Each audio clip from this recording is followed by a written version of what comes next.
Bismillahirrahmanirrahim. Assalamualaikum warahmatullahi wabarakatuh. Innalhamdulillah nahmaduhu wa nasta'inuhu wa nastaghfiruh wa na'udzubillahi min syururi anfusina wa min sayyiati a'malina may yahdihillahu fala mudhillalah wa may yudhlil fala hadiyalah. Asyhadu an la ilaha illallah wahdahu la syarikalah wa asyhadu anna Muhammadan abduhu wa rasuluh. Allahumma shalli wa sallim wa barik ala sayyidina Muhammadin wa ala alihi wa sahbihi ajmain. Amma ba'd. Alhamdulillah kita bisa bertemu kembali di kelas kepakaran Kristologi. Sekarang pertemuan ke-10 ya. Iya. Kita absen dulu ya. Ismail, Hadir. Miftah, hadir. Kodri, Okta, ada. Rustan, ada. Sayyid nggak masuk? Sakit. Sagung Mas, Syukur, sakit. Sakit katanya. Sukma juga nggak masuk. Keluar kota. Tanggal 10 ya.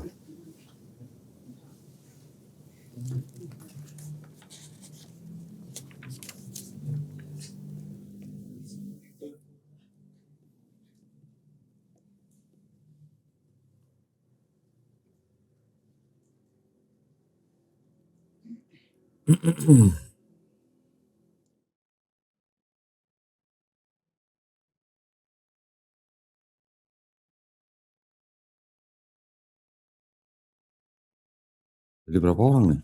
1, 2, 3, 4, 5, 6. Cuma 6 ya? Iya. Oke. Baik, kita mulai. Pada hari ini kita akan membahas topik yaitu mengapa Yudaisme tidak mempercayai Yesus sebagai Mesias ya. Minggu kemarin kan kita udah kasih tahu bahwa topik yang akan dibicarakan pada hari ini adalah topik tersebut. Udah muncul? Baik, selanjutnya. Nah, kita perlu tahu apa arti kata Mesias. Mesias itu artinya dalam bahasa Jawanya, bahasa Sundanya ya, the anointed atau yang diurapi. Itu diambil dari Keluaran 29 ayat 7, 1 Raja-Raja 1 ayat 39, 2 Raja-Raja 9 ayat 3. Yang diurapi itu siapa saja? Bisa raja, bisa imam. Ya, ada di 1 Samuel 26:11, 2 Samuel 2:31, Yesaya 4:51, Mazmur 20 ayat 6. Nah, dari mana konsep Mesias ini berasal? Salah satu tema sentral dari nubuatan Bible adalah janji akan zaman kesempurnaan di masa depan yang dicirikan oleh perdamaian universal dan pengenalan akan Tuhan. Zaman yang penuh damai itu istilahnya apa ya kalau di ini ya? Utopia gitu. Bukan Ethiopia ya, utopia itu. Nah, konsep ini ada di Yesaya 2 ayat 1-4, Sefanya 3 ayat 9, Hosea 2 20-22, Amos 9 13-15, Yesaya 32 15-18, Yesaya 60 15-18, Mika 4 1-4, Zakaria 8 23 14-9, Yeremia 31 ayat 33-34. Lanjut. Banyak dari perikop penabian ini berbicara tentang keturunan Raja Daud yang akan memerintah Israel selama zaman kesempurnaan. Ayat-ayatnya ada Yesaya 11 ayat 1-9. Ini nanti saya kasih, tapi nanti kalian harus baca ya. Ini supaya kita nggak buka satu-satu supaya cepat aja. Yeremia 23 ayat 5-6, pasal 30 ayat 7-10, 33 14-16, Yeskiel 34 11-31, 37 21-28, Hosea 3 ayat 4-5. Karena setiap raja adalah Mesias, dengan konvensi ya maksudnya, kita menyebut raja yang akan diurapi ini sebagai Mesias. Di atas adalah satu-satunya deskripsi dalam Bible tentang keturunan Daud yang akan datang di masa depan. Kami akan mengenali Mesias dengan melihat siapa Raja Israel pada saat kesempurnaan universal yang lengkap. Jadi persyaratan buat mereka yang disebut Mesias itu yang akan datang itu raja gitu. Manusia gitu ya. Benar-benar manusia, bukan Tuhan yang jadi manusia. Harus benar-benar manusia yang lahir dari hasil persetubuhan antara suami dan istri. Oke. Berikutnya kita akan masuk ke masing-masing poin kenapa Yesus dianggap tidak memenuhi kriteria sebagai Mesias yang dijanjikan dalam kitab orang Yahudi ya.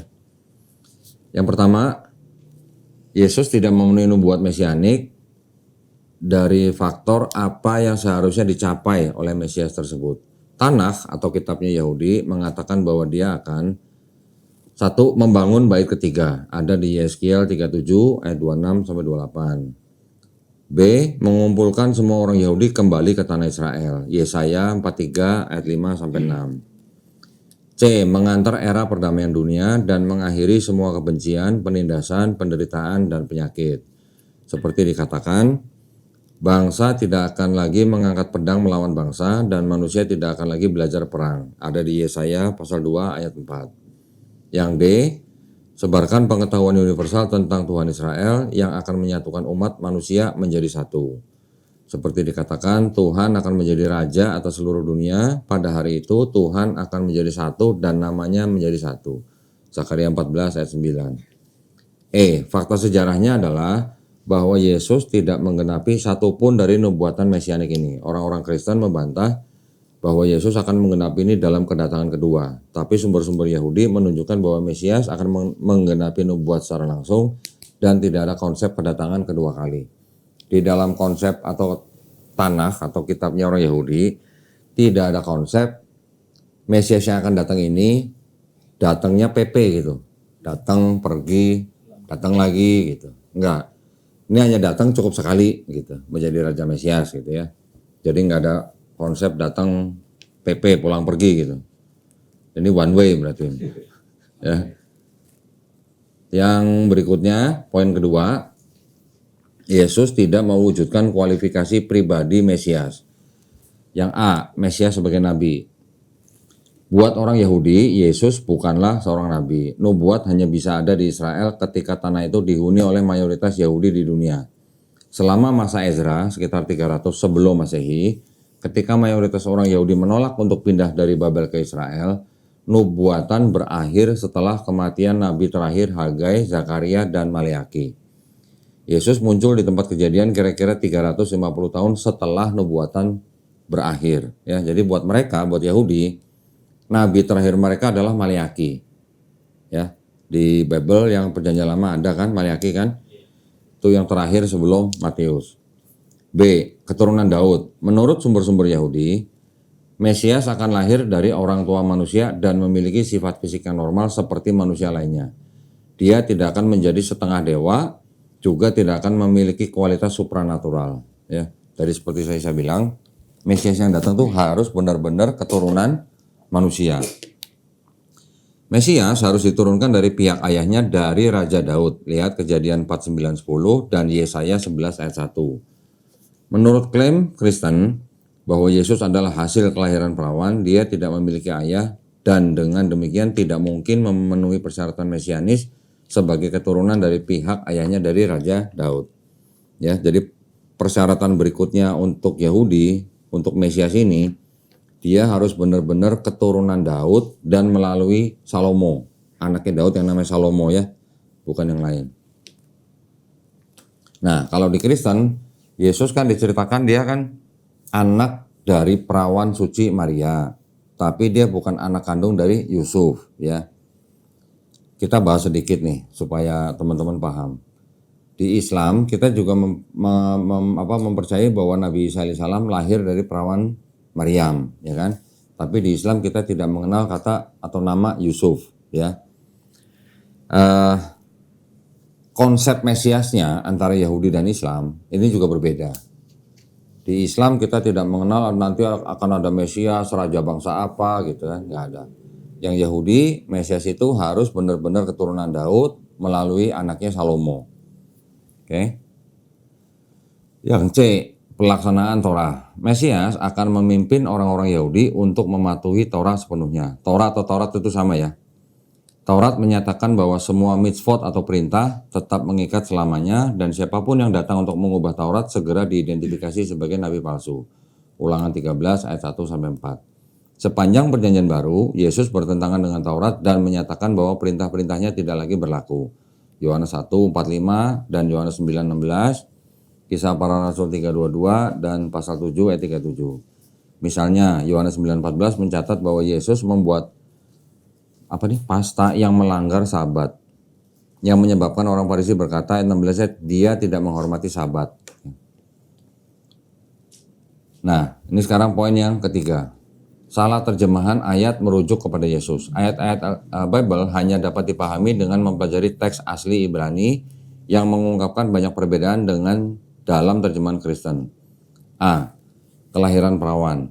Gagasan Kristen tentang kelahiran perawan berasal dari ayat dalam Yesaya 7:14 yang menggambarkan kata almah sebagai melahirkan. Kata almah selalu berarti seorang wanita muda, tapi para teolog Kristen datang berabad-abad kemudian menerjemahkannya sebagai perawan atau virgin. Ini sesuai dengan kelahiran Yesus dengan gagasan pagan abad pertama tentang manusia yang dihamili oleh dewa. Ya. Yahudi punya kitab bahwa ada sebuah nubuat di Yesaya 7:14 yang menceritakan bahwa akan ada seorang perempuan muda, bahasa Yahudinya almah gitu ya. Tapi oleh Kristen, almah ini diterjemahkan menjadi perawan atau virgin gitu. Kemudian diklaim bahwa ayat ini menubuatkan tentang kedatangan seorang bayi 700 tahun kemudian setelah Nabi Yesaya, yaitu siapa? Yesus. Ya. Ini yang tidak cocok karena buat Yahudi Yesaya 7:14 itu sebenarnya nubuat untuk anak keduanya Nabi Yesaya itu sendiri gitu. Oke. Yang berikutnya B. Ayat dalam Mazmur 22:17 berbunyi seperti singa mereka ada di tangan dan kakiku. Kata Ibrani kiari seperti singa secara tata bahasa mirip dengan kata dicungkil. Jadi kekristenan membaca ayat tersebut sebagai referensi untuk penyalipan mereka menusuk tangan dan kakiku. Kristen juga mengklaim bahwa Yesus sudah dinubuatkan ada di Mazmur pasal 22. Tapi terjemahannya itu sendiri bermasalah ya. Ada kata-kata yang menurut mereka ada kata mereka menusuk tangan dan kakiku. Diambil dari kata kiari yang padahal artinya sebenarnya seperti singa. C. Tentang hamba yang menderita. Kristen mengklaim bahwa Yesaya pasal 53 merujuk pada Yesus sebagai hamba yang menderita. Sebenarnya, Yesaya 53 langsung mengikuti tema dari pasal sebelumnya yaitu pasal 52 yang menggambarkan pengasingan dan penebusan orang Yahudi. Nubuatan ditulis dalam bentuk tunggal karena bangsa Yahudi atau Israel dianggap sebagai satu kesatuan. Taurat dipenuhi dengan contoh bangsa Yahudi yang dirujuk dengan kata ganti tunggal. Ironisnya, nubuat Yesaya tentang penganiayaan mengacu pada abad 11 ketika orang Yahudi disiksa dan dibunuh oleh tentara salib yang bertindak atas nama Yesus. Jadi ironis ya memang ya.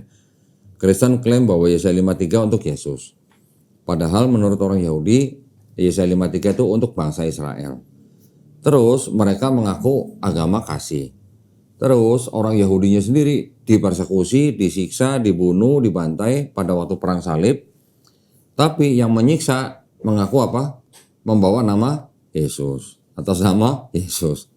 Ya. Dari mana kesalahan terjemahan ini berasal? Santo Gregorius, Uskup Nazianzus abad 4 menulis, hanya sedikit jargon yang perlu diterapkan pada orang-orang, semakin sedikit yang mereka pahami, semakin mereka kagumi.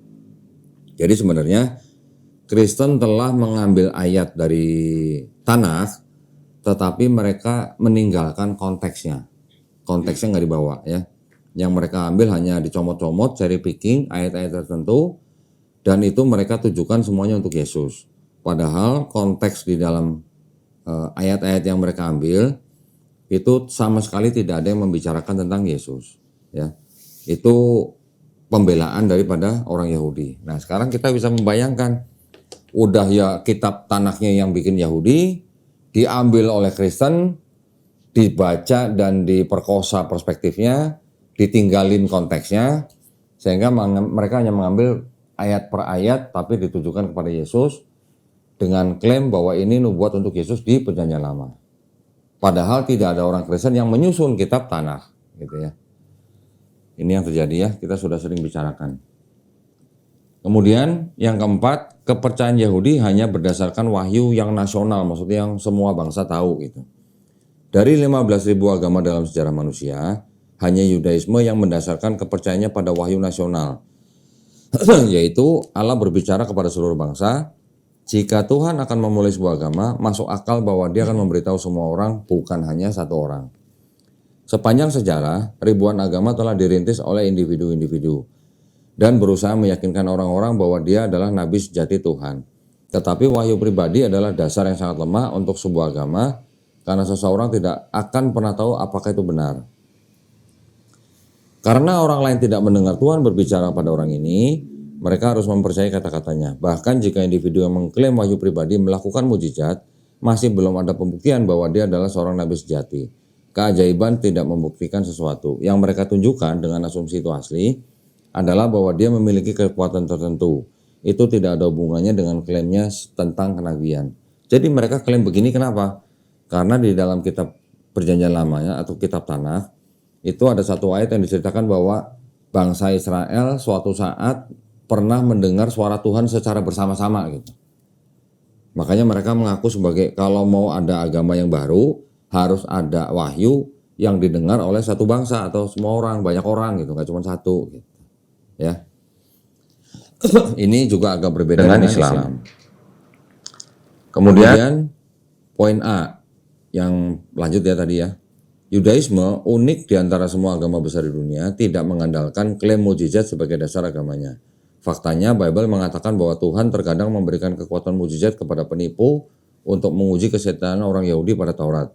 Di Ulangan 13 ayat 4. Maimonides, seorang rabi Yahudi yang sangat dihormati, menyatakan bahwa di dalam Foundation of Torah bab 8, orang-orang Yahudi tidak percaya kepada Musa guru kami karena mukjizat-mukjizat yang dilakukannya. Setiap kali kepercayaan seseorang didasarkan pada melihat keajaiban atau mukjizat, dia memiliki keraguan yang melekat karena mungkin saja mukjizat itu dilakukan melalui sihir atau ilmu sihir. Semua mukjizat yang dilakukan oleh Musa di padang pasir adalah karena itu diperlukan dan bukan sebagai bukti dari nubuatannya. Lalu apa dasar kepercayaan Yahudi? Wahyu yang di Gunung Sinai yang kita lihat dengan mata kepala sendiri dan didengar dengan telinga kita sendiri tidak tergantung pada kesaksian orang lain seperti dikatakan tatap muka Tuhan berbicara padamu atau denganmu. Taurat juga menyatakan Tuhan tidak membuat perjanjian ini dengan nenek moyang kami tetapi dengan kami yang semuanya hidup di sini hari ini. Ulangan pasal 5 ayat 3. Yudaisme bukanlah keajaiban. Ini adalah pengalaman saksi mata pribadi dari setiap pria, wanita dan anak-anak yang berdiri di Gunung Sinai 3.300 tahun yang lalu. Ini yang tadi saya maksud. Ya, jadi di kitab mereka ada satu ayat yang mengatakan bahwa Tuhan berbicara kepada bangsa Israel langsung tidak melalui siapa-siapa gitu. Itu yang dijadikan dasar buat orang-orang Yahudi bahwa mereka kalau cuman kedatangan satu nabi, dia klaim sebagai nabi, bahkan dia membuat mukjizat pun itu nggak langsung dipercaya sama Yahudi, ya. Berikutnya poin ke-5. Kekristenan kontradiksi dengan teologi Yahudi. Pokok-pokok teologis berikut berlaku terutama untuk Gereja Katolik Roma, denominasi Kristen terbesar. Poin A. Tuhan sebagai tiga. Gagasan Kristen tentang Tritunggal memecah Tuhan menjadi tiga wujud yang terpisah, Bapa, Putra, dan Roh Kudus. Ada di Matius 28 ayat 19. Bandingkan dengan Shema Israel, dasar kepercayaan Yahudi yang berbunyi, dengarlah hai Israel, Tuhan Allah kita, Tuhan itu satu. Yang diambil dari Ulangan 6 ayat 4. Orang Yahudi mendeklarasikan Shema setiap hari sambil menuliskannya di tiang pintu atau mezuzah dan mengikatnya di tangan dan kepala atau tefilin. Pernyataan keesaan Tuhan ini adalah kata-kata pertama yang diajarkan kepada seorang anak Yahudi dan kata-kata terakhir yang diucapkan sebelum orang Yahudi meninggal. Orang Yahudi juga kalau meninggal juga ditalkin berarti ya. Dalam hukum Yahudi, penyembahan dewa tiga bagian atau tiga pribadi itu dianggap sebagai penyembahan berhala. Salah satu dari tiga dosa utama yang harus dilakukan oleh seorang Yahudi untuk menyerahkan nyawanya daripada melanggarnya. Ini menjelaskan mengapa selama inkuisisi dan sepanjang sejarah, orang Yahudi lebih rela menyerahkan hidupnya daripada berpindah agama. Ya. Inkuisisi tahu di mana? Tahu? Di Spanyol, ya, di Spanyol abad pertengahan, ketika Spanyol dikuasai oleh kekristenan, mereka dipaksa untuk masuk Kristen, kalau enggak dibunuh atau disiksa gitu. Berikutnya B, manusia sebagai Tuhan. Umat Katolik Roma percaya bahwa Tuhan turun ke bumi dalam wujud manusia seperti yang Yesus katakan, aku dan Bapa adalah satu, Yohanes 10 ayat 30. Maimonides mencurahkan sebagian besar panduan untuk orang bingung pada gagasan mendasar bahwa Tuhan itu tidak berwujud. Artinya Tuhan tidak mengambil bentuk fisik. Tuhan itu kekal di atas waktu. Dia tak terbatas, melampaui ruang. Dia tidak bisa dilahirkan dan tidak bisa mati. Maksudnya orang Kristen, mengatakan bahwa Tuhan mengambil bentuk manusia, membuat Tuhan menjadi kecil, mengurangi kesatuan dan keilahiannya, seperti yang dikatakan Taurat, Tuhan bukanlah makhluk panah, ya, atau manusia, Bilangan 23 ayat 19. Yudaisme mengatakan bahwa Mesias akan lahir dari orang tua manusia dan memiliki sifat fisik yang normal seperti orang lain. Dia tidak akan menjadi setengah dewa atau setengah Tuhan dan tidak akan memiliki kualitas supranatural. Faktanya, seorang individu hidup di setiap generasi dengan kapasitas untuk melangkah ke dalam peran Mesias. Ada di dalam Maimonides, Hukum Raja, pasal 11 ayat 3. Itu dokumennya Yahudi ya, di luar daripada tanah ya. C. Perantaraan doa. Keyakinan Katolik bahwa doa harus diarahkan melalui perantara, yaitu mengaku dosa kepada seorang imam. Yesus sendiri adalah perantara, seperti yang Yesus katakan, tidak ada seorang pun yang datang kepada Bapa kecuali melalui aku. Dalam Yudaisme, doa adalah urusan pribadi antara setiap individu dan Tuhan. Seperti yang dikatakan Bible, Tuhan dekat dengan semua orang yang berseru kepadanya. Mazmur 145 ayat 18. Selanjutnya, 10 perintah Allah juga menyatakan, jangan ada padamu Allah lain di depanku atau di hadapanku. Yang berarti dilarang mendirikan perantara antara Tuhan dan manusia. Ada di Maimonides, Hukum Penyembahan Berhala, pasal 1. Yang D. Keterlibatan dalam dunia fisik. Doktrin Katolik sering memperlakukan dunia fisik sebagai kejahatan yang harus dihindari. Maria, wanita paling suci, digambarkan sebagai seorang perawan. Para imam dan biarawati selibat dan biara berada di lokasi terpencil. Kebanyakan salah ketik. Sebaliknya, Yudaisme percaya bahwa Tuhan menciptakan dunia fisik bukan untuk membuat kita frustasi, tapi untuk kesenangan kita. Spiritualitas Yahudi datang melalui pergulatan dengan dunia duniawi dan dengan cara yang mengangkat dan meninggikan. Seks dalam konteks yang tepat adalah salah satu tindakan paling suci yang dapat kita lakukan. Talmud mengatakan jika seseorang memiliki kesempatan untuk mencicipi buah baru dan menolak untuk melakukannya, dia harus mempertanggungjawabkannya di dunia yang akan datang.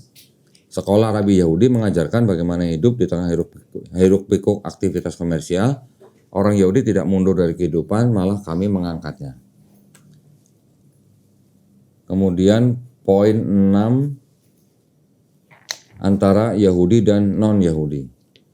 Yang poin A, Yudaisme tidak menuntut setiap orang masuk agama. Taurat Musa adalah kebenaran bagi seluruh umat manusia, baik Yahudi maupun bukan. Raja Salomo meminta Tuhan untuk mengindahkan doa orang non-Yahudi yang datang ke kuil suci. Ada di 1 Raja-Raja 8 ayat 41 sampai 43. Nabi Yesaya menyebut bait suci sebagai rumah bagi semua bangsa. Layanan kuil selama Sukot menampilkan 70 persembahan lembu sesuai dengan 70 negara di dunia. Talmud mengatakan bahwa jika orang Romawi menyadari betapa banyak manfaat yang mereka peroleh dari kuil ini maksudnya bait suci ya, mereka tidak akan pernah menghancurkannya.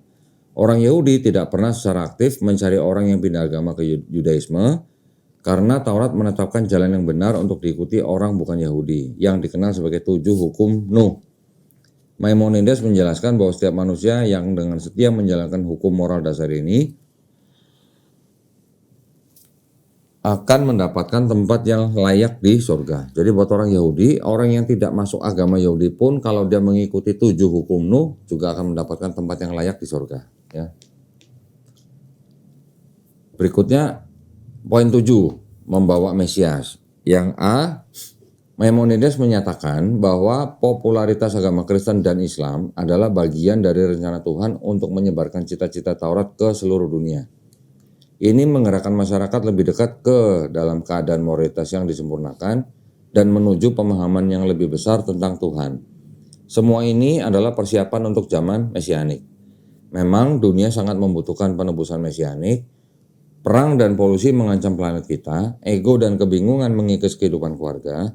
Sejauh kita menyadari masalah-masalah masyarakat, sejauh itulah kita merindukan penebusan. Seperti yang dikatakan Talmud, salah satu pertanyaan pertama yang diajukan oleh seorang Yahudi pada hari penghakiman adalah, apakah Anda merindukan kedatangan Mesias? Oh, jadi kalau di Islam, nanti kalau kita wafat ditanya siapa Tuhanmu, siapa Nabimu, siapa apa kitabmu, mereka pertanyaannya itu ya, apakah Anda merindukan kedatangan Mesias? Berikutnya, bagaimana kita bisa mempercepat kedatangan Mesias? Cara terbaik adalah mencintai semua umat manusia dengan murah hati, menjaga mitzvot Taurat sebaik mungkin, dan mendorong orang lain untuk melakukannya juga. Terlepas dari kesuraman, dunia tampaknya menuju penebusan. Salah satu tanda yang terlihat adalah bahwa orang-orang Yahudi telah kembali ke tanah Israel dan membuatnya mekar kembali. Selain itu, gerakan besar sedang terjadi di kalangan pemuda Yahudi yang kembali ke tradisi Torah. Mesias bisa datang kapan saja, dan itu semua tergantung tindakan kita. Tuhan siap jika kita siap. Karena seperti yang dikatakan Raja Daud, penebusan akan datang hari ini jika kamu mendengarkan suaranya. Oke. Nah, ini adalah alasan-alasan dari Yahudi yang menolak kemesiasan daripada Yesus Kristus ya. Alasan-alasan ini mungkin bagi teman-teman Kristen memang tidak populer gitu. Mereka tidak pernah mendengar yang seperti ini gitu. Karena apa? Karena mereka tertutupi oleh doktrin bahwa Yesus sudah dinubuatkan di Perjanjian Lama. Ya.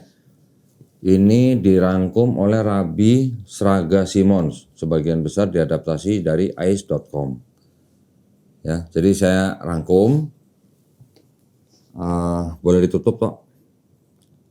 Jadi seperti yang tadi saya katakan, ada syarat-syarat tertentu ya bagi Yahudi akan kedatangan Mesias tersebut.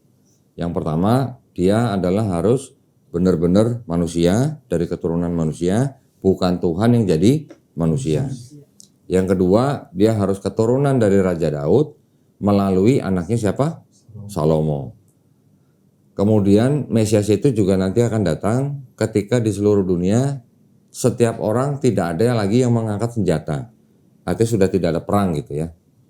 Yang keempat, Mesias itu nanti akan datang ketika seluruh umat manusia di seluruh bumi sudah mengenal Hashem. Hashem itu apa? Hashem itu adalah nama itu, artinya Tuhan Yang Maha Esa gitu ya. Jadi dianggapnya semua manusia kalau sudah kenal Tuhan Yang Maha Esa, baru Mesias itu datang. Sampai sekarang orang yang di pedalaman kan juga mungkin ada yang belum mengenal Tuhan gitu kan. Yang keempat, yang kelima, di Yahudi tidak ada konsep Mesias yang akan datang itu datangnya secara PP, pulang dan pergi gitu. Tidak ada konsep datang menyelesaikan misi terus kemudian pergi dan datang lagi, nggak ada. Di Yahudi datang ya cuma sekali menjalankan tugas sebagai Mesias sampai dia mati gitu.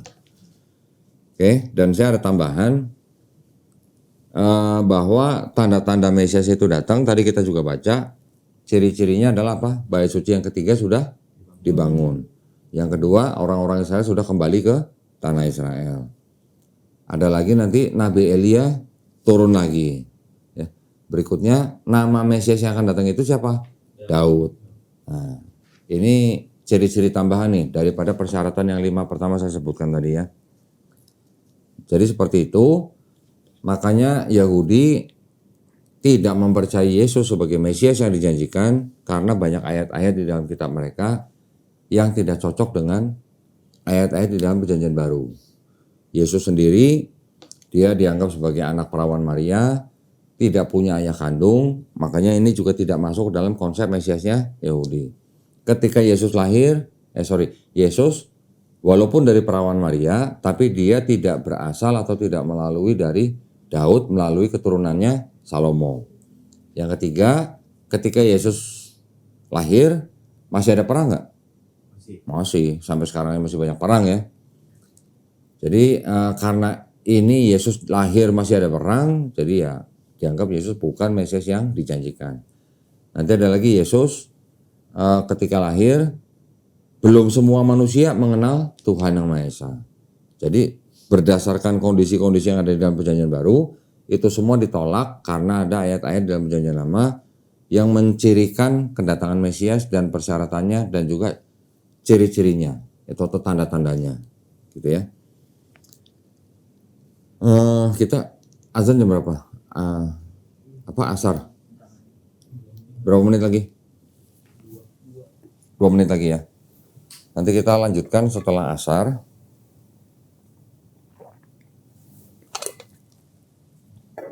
Ya, nanti saya juga akan tampilkan ada alasan-alasan tambahan dari kalangan Yahudi yang menolak Yesus sebagai Mesias. Ya, ini berarti ini bisa kita sebut ini adalah bagian pertama. Nanti kita akan masuk lebih dalam lagi, setelah sholat asar. Ya, kita break dulu sekarang ya.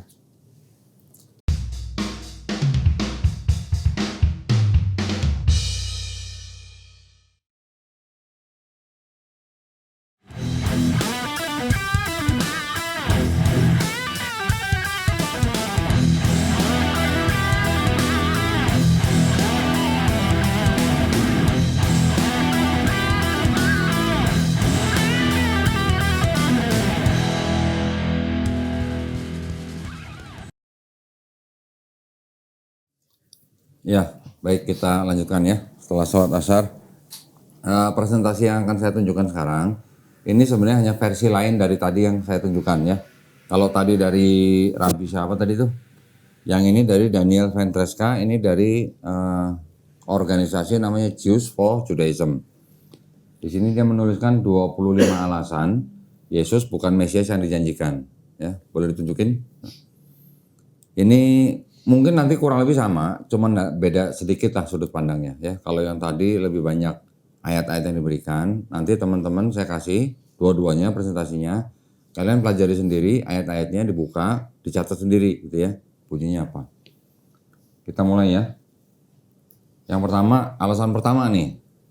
Mesias Yahudi harus menjadi manusia yang lahir secara alami dari suami dan istri. Sama ya tadi ya. Dia tidak menjadi Tuhan atau manusia yang lahir dari kelahiran supernatural atau perawan seperti yang diklaim oleh orang-orang Kristen. Tidak ada dalam Bible kita yang mengatakan bahwa Mesias akan menjadi dewa atau seperti Tuhan. Gagasan bahwa Tuhan akan menjadi bentuk manusia adalah menjijikan bagi orang Yahudi karena bertentangan dengan konsep kita tentang Tuhan sebagai berada di atas dan di luar batasan tubuh dan situasi manusia. Oke, ini yang pertama nih.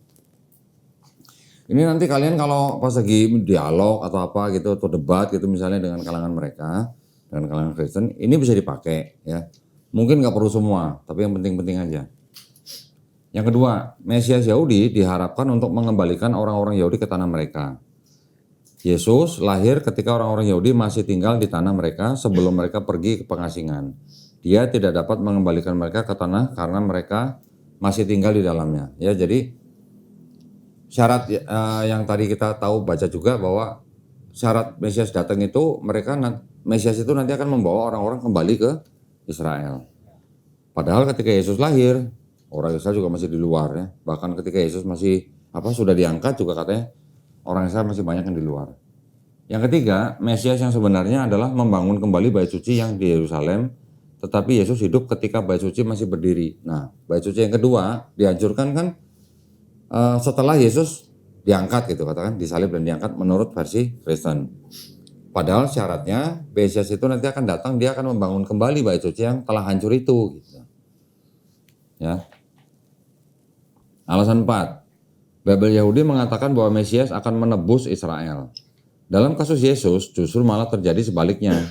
Tidak lama setelah kematiannya, bait suci di Yerusalem dihancurkan, Yerusalem disia-siakan dan orang-orang Yahudi pergi ke pengasingan untuk mulai penganiayaan selama 2000 tahun yang sebagian besar dilakukan malah oleh para pengikut Mesias. Nah, ini yang ironisnya. Yang kelima, para nabi dalam Bible menubuatkan bahwa ketika Mesias datang, semua bangsa di dunia akan bersatu untuk mengakui dan menyembah satu-satunya Tuhan yang benar. Pengetahuan tentang Tuhan akan memenuhi bumi, dunia akan dipenuhi dengan pengetahuan tentang Tuhan seperti air menutupi laut. Ada di dalam Yesaya 11 ayat 9. Kekristenan pecah menjadi banyak sekte yang saling bertentangan, yang terus-menerus berperang satu sama lain, dan sebagian besar dunia terus menyembah berhala bahkan hari ini. Dunia jauh dari penyembahan satu Tuhan.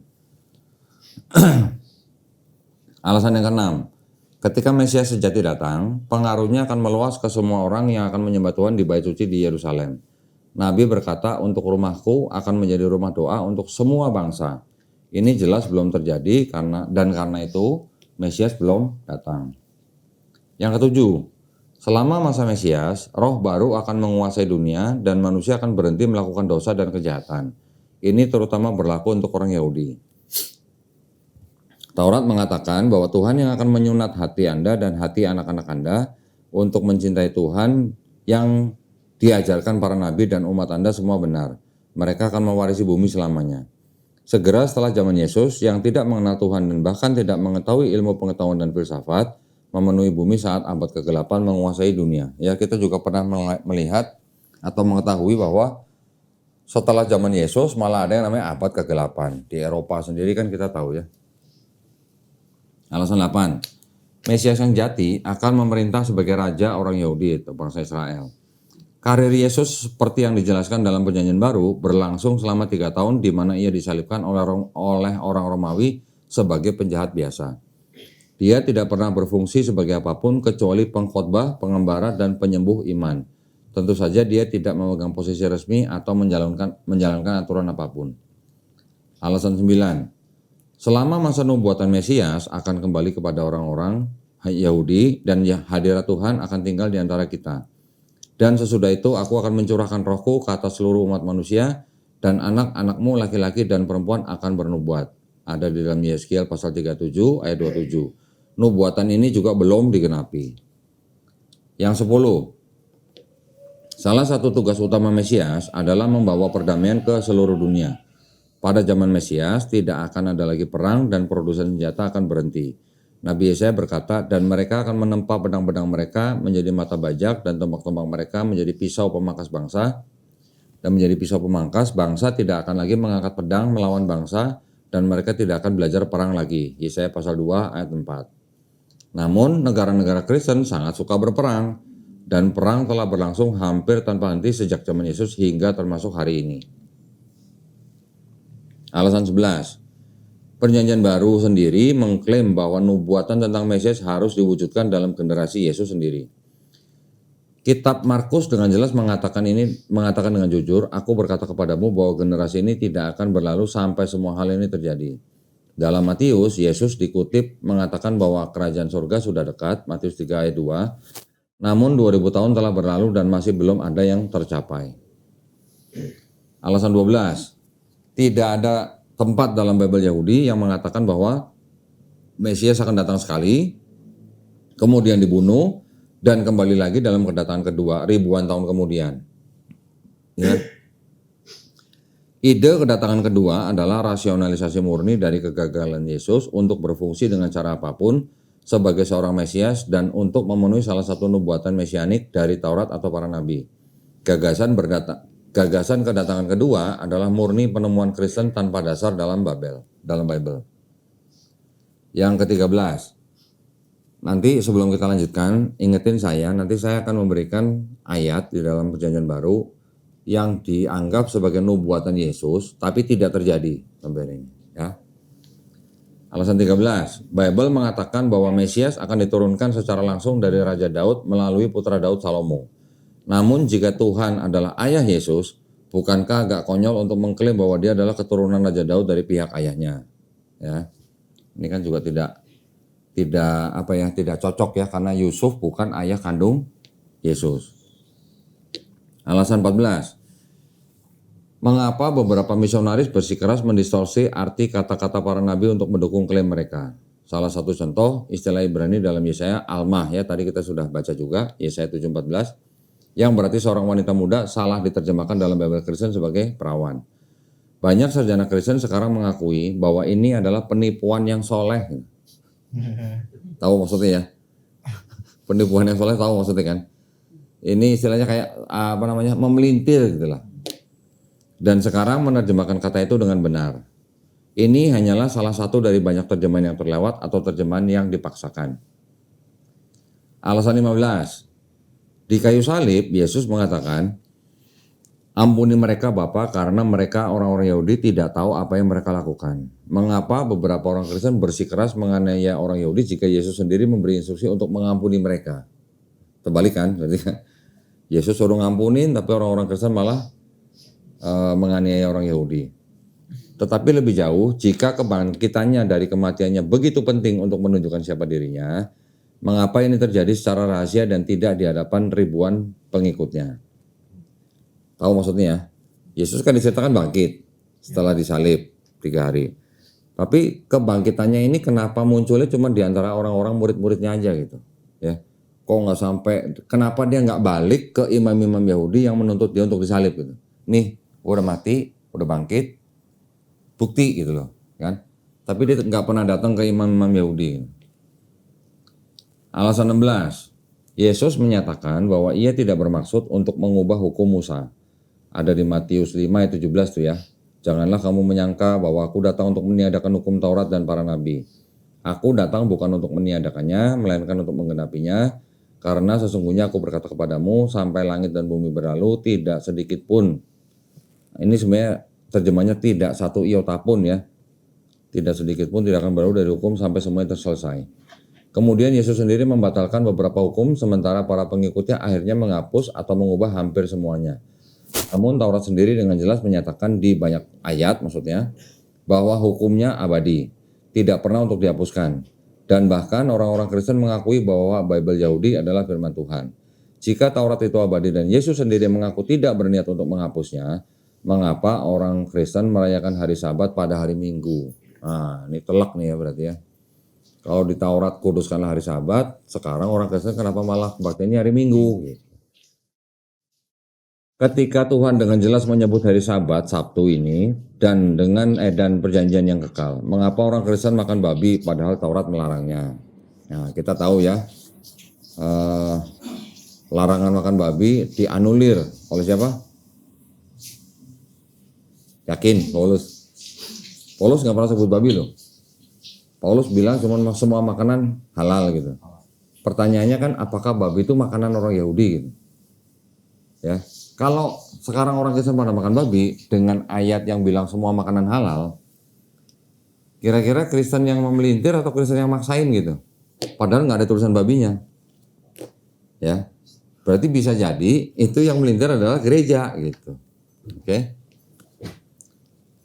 Sekarang masih di alasan 16. Apa alasan yang bisa diberikan orang Kristen untuk tidak merayakan Rosh Hashanah atau permulaan tahun dan upacara Yom Kippur, hari penebusan atau hari pendamaian, yang secara jelas disebutkan dalam Taurat? Ya, orang Kristen kan tidak merayakan. Yang orang Kristen rayakan Paskah, memang betul Paskah, tapi Paskahnya itu kan untuk memperingati apa? Kematian Yesus. Bukan untuk memperingati keluarnya bangsa Israel dari Mesir gitu. Beda gitu ya. Argumen yang sama ini berlaku untuk ratusan hukum Taurat lainnya yang diabaikan oleh orang Kristen.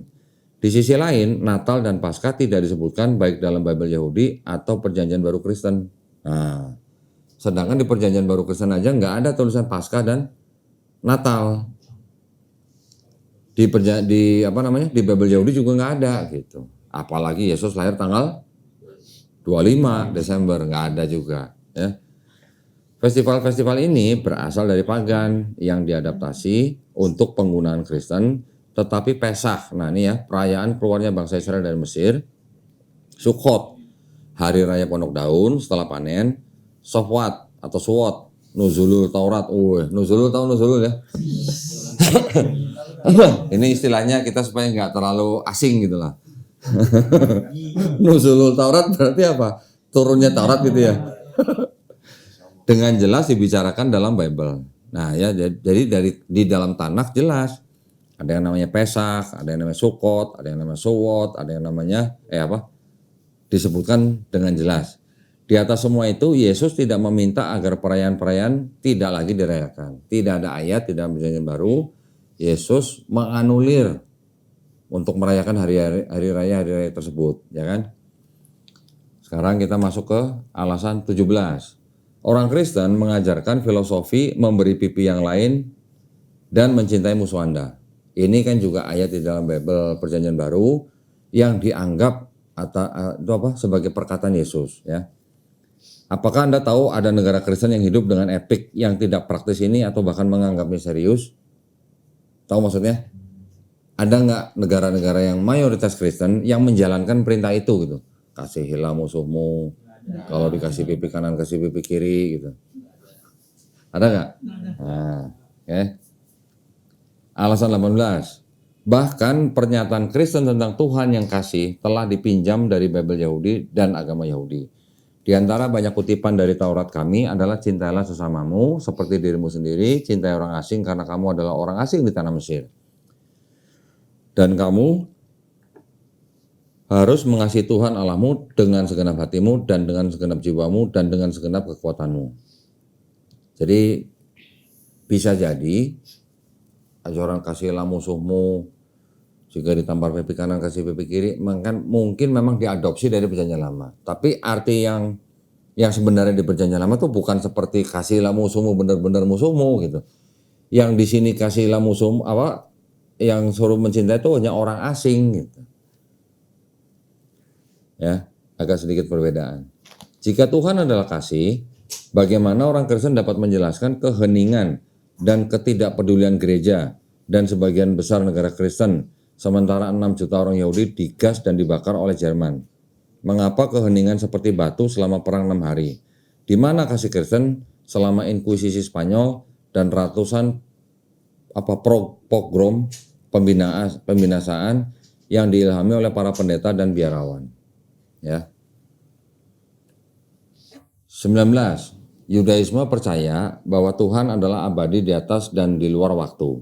Tuhan tidak dapat dilahirkan, tidak dapat mati, tidak dapat menderita, tidak dapat menjadi daging, dan tidak dapat dibagi menjadi beberapa bagian Bapa, Putra, dan Roh Kudus.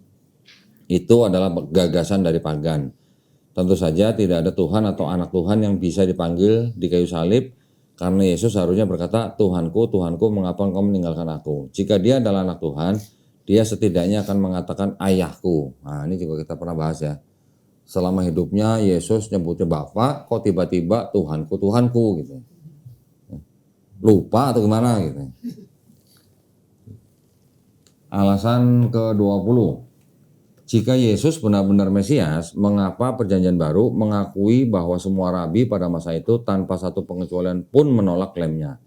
Mengapa tidak ada seorang pun yang terpelajar atau seorang pemimpin terkemuka yang menerimanya? Ya, paham ya? 22. Jika Yesus adalah Mesias, mengapa mayoritas orang Yahudi yang hidup pada waktu itu menolaknya? Mengapa pengikutnya terdiri dari segelintir orang yang hampir semuanya berpendidikan rendah? Mengapa keluarganya sendiri menentangnya? Siapa yang berada dalam posisi untuk menilai apakah dia adalah Mesias atau bukan? Umatnya sendiri yang cemas menunggu kedatangan Mesias atau orang-orang kafir yang tidak mengerti apa arti sebenarnya dari konsep Mesias? Ya, karena yang dianggap sebagai Mesias palsu oleh Yahudi itu ternyata bukan cuma Yesus, masih banyak yang lain. Ya, nanti kita bisa cari nanti siapa saja gitu. Sekarang masuk alasan 22. Yesus memerintahkan murid-muridnya untuk berkhotbah kepada orang-orang Israel saja dan bukan kepada orang-orang bukan Israel. Namun murid-muridnya tidak menaatinya dan melakukan hal yang sebaliknya. Dia jelas menganggap dirinya sebagai Mesias orang Israel dan bukan orang lain, namun dia diterima oleh bangsa asing dan bukan oleh orang Israel. Ironis lagi.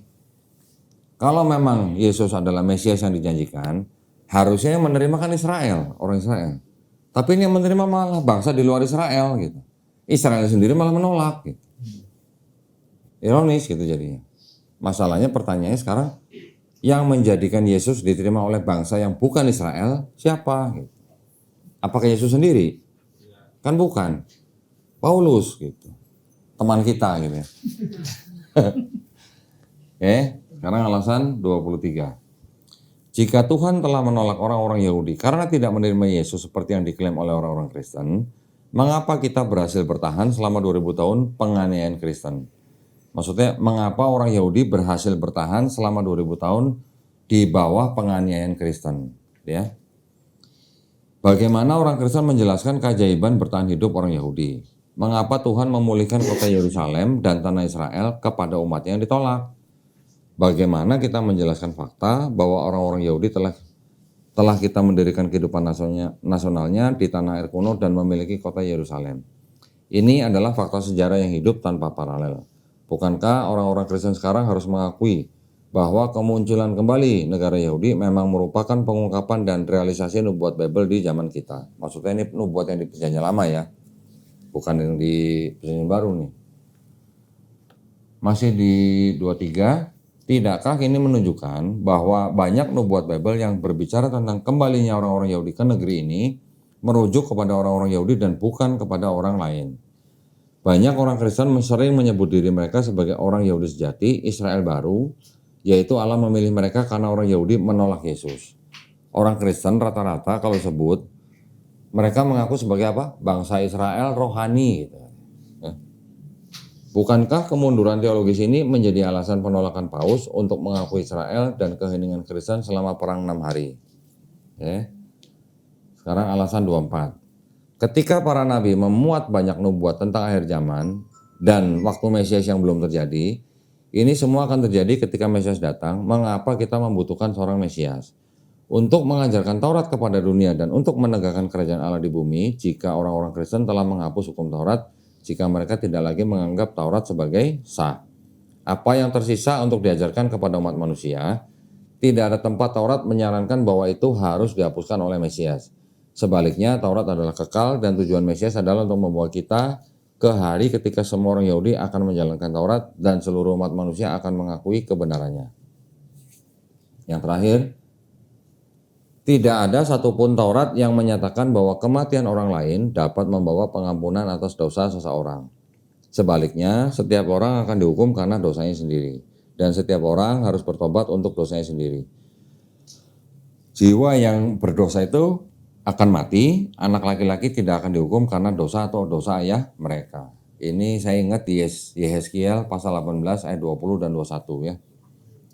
Gagasan bahwa kematian orang lain 2000 tahun yang lalu dapat membawa pengampunan dari Tuhan atas dosa-dosa saya adalah tidak masuk akal dan tidak berdasar. Setiap orang harus kembali kepada Tuhan, setiap orang berdosa harus mengubah jalannya sendiri dan mencari pengampunan Tuhan. Oke. Ini dari Daniel Ventreska, senior volunteer, organisasinya Jewish for Judaism. Iya, banyak yang sama ya tadi yang dengan yang tadi ya. Tapi yang ini mungkin agak melebar karena konsep keselamatannya sendiri yang dianut oleh orang-orang Kristen sekarang juga berbeda dengan apa yang ada di dalam kitabnya orang Yahudi ya. Jadi konsep ketuhanannya berbeda. Kalau yang pertama tadi kan menyinggung soal konsep ketuhanan, ini juga menyinggung. Konsep keselamatan ini juga menyinggung yang berbeda. Konsep Mesiasnya apalagi gitu. Oke. Boleh ditutup, Pak? Oke, sampai di sini saya tadi sudah menyampaikan dua tulisan atau dua artikel dari dua orang yang berbeda yang menyanggah yang menyanggah bahwa Yesus itu adalah Mesias yang dijanjikan di dalam tanah. Ya. Karena inti utama dari perbedaan Yahudi dan Kristen adalah Yahudi masih menunggu Mesias yang belum datang. Kristen bilang Mesias itu sudah datang, yaitu Yesus. Sedangkan ciri-ciri dan kondisi dan fakta yang terjadi ketika Yesus lahir dan melayani dan sampai mati dan sampai bangkit, semuanya tidak cocok dengan syarat-syarat yang ada di Bible-nya Yahudi, gitu ya. Itu sudah menjadi pandangan yang luas gitulah antara Kristen dan Yahudi. Cuman memang Yahudinya kan populasinya sedikit, Kristennya banyak, misionarisnya banyak. Jadi hal-hal yang seperti ini yang tadi kita baca, ini hampir bisa dikatakan tertutupi gitu oleh aksi misionarisnya Kristen. Ya, kira-kira gitu. Sampai di sini ada yang mau nanggapin atau mau nanya? Silakan. Apa Jen? Itu Pak yang tadi katanya mau ngasih. Oh iya. Ngasih tunjuk ayat. Sebentar. Perjanjian baru. Pertanyaan yang lain dulu ada nggak sambil saya cari? Namanya? Izin kok tanya. Ya. Yang ayat untuk Mesias membangun bait suci kedua itu di mana kok? Oh, lu telat sih. Tadi ada. Nanti cari di presentasinya deh. Nah, ini sekarang saya mau tunjukin ini. Jadi Yesus dan Paulus itu ternyata kalau kita baca itu juga boleh dikatakan pernah membuat nubuat gitu. Ya. Yesus dan Paulus nih, saya tunjukin ya ayat-ayat ini. Bentar ya.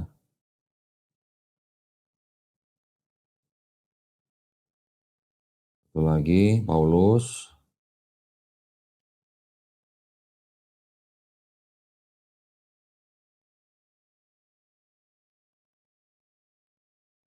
Ah.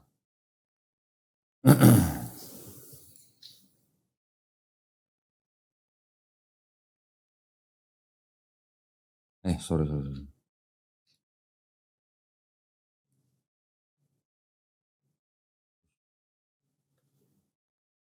Oke, coba.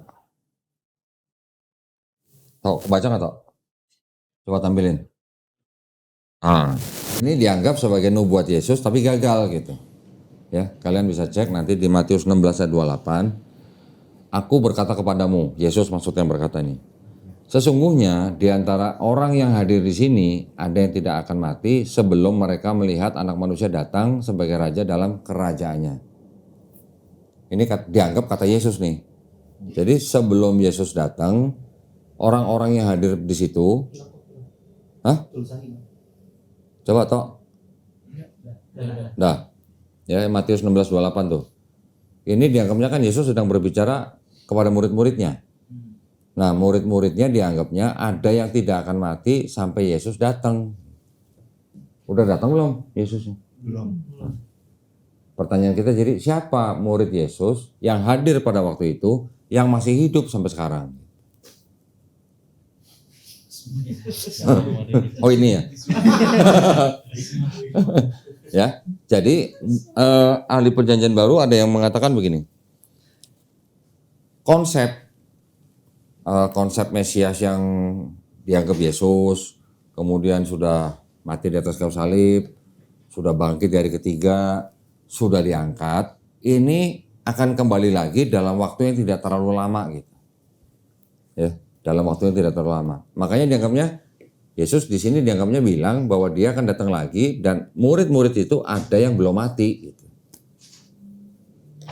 Sedangkan kejadiannya gimana? Sampai sekarang aja Yesus belum datang gitu. Ya kan? Berikutnya di Matius 10:23. Ini sih ini aja. Apabila mereka menganiaya kamu dalam kota yang satu, larilah ke kota yang lain. Karena aku berkata kepadamu, sesungguhnya sebelum kamu selesai mengunjungi kota-kota Israel, Anak Manusia sudah datang. Emang udah datang sekarang Yesus? Nah, belum kan? Kok bisa-bisanya memerintahkan sebelum kamu selesai mengunjungi kota-kota Israel, Anak Manusia udah datang. Ya. Markus 9 ayat 1.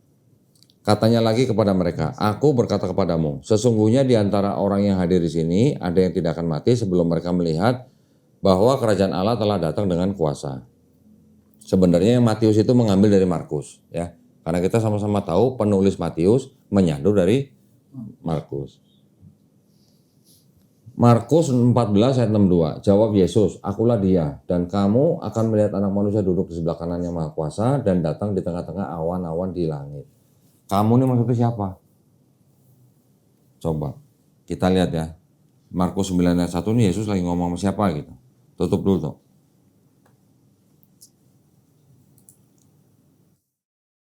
Bentar, saya bukain aplikasi Bible.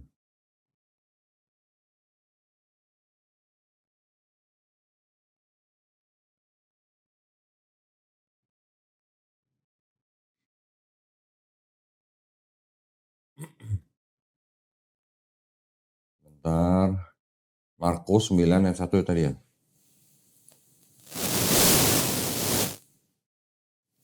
Nah. Iya, kenapa? Rusak. Handphonenya gimana? Buang aja. Hah? Kan nanya lagi. Apa? Coba Markus 9.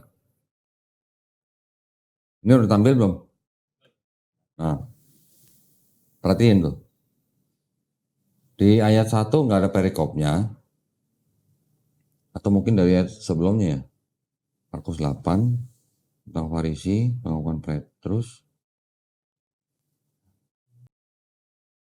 Atau kita baca dari Markus 8 aja ya mendingan ya. Udah dilihatin belum Tok? Ya. Oke, nah ini Markus pasal 8. Perikopnya pemberitahuan pertama tentang penderitaan Yesus dan syarat-syarat mengikuti dia. Kemudian mulailah Yesus mengajarkan kepada mereka bahwa anak manusia harus menanggung banyak penderitaan dan ditolak oleh tua-tua, imam-imam kepala dan ahli-ahli Taurat, lalu dibunuh dan bangkit sesudah 3 hari. Hal ini dikatakannya dengan terus terang, tetapi Petrus menarik Yesus ke samping dan menegur dia. Maka berpalinglah Yesus dan sambil memandang murid-muridnya, ia memarahi Petrus, katanya, "Nyala iblis, sebab engkau bukan memikirkan apa yang dipikirkan Allah, melainkan apa yang dipikirkan manusia." Lalu Yesus memanggil orang banyak dan murid-muridnya dan berkata kepada mereka, "Setiap yang mau mengikut aku, ia harus menyangkal dirinya, memikul salibnya, dan mengikut aku. Karena siapa yang mau menyelamatkan nyawanya, ia akan kehilangan nyawanya, tapi barang siapa kehilangan nyawanya karena aku dan karena Injil, ia akan menyelamatkannya. Apa gunanya seorang memperoleh seluruh dunia, tapi ia kehilangan nyawanya? Karena apakah yang dapat diberikannya sebagai ganti nyawanya?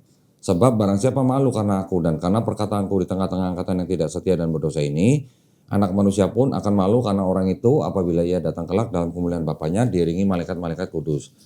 Setelah ini langsung kalimat